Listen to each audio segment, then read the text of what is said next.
Hoggansa jijjiiramaa cina ni dhaabbanna. Itoophiyaan ol ka'iinsarra jirti. Ol ka'iinsarra jirti. Hidha haaromsa guddicha Itoophiyaa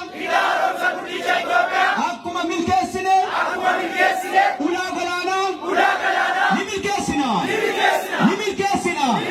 Muummeen ministeera Itoophiyaa Dr. Abiy Ahmed waan jedhan tokko tokkoon milkeessaa jiru.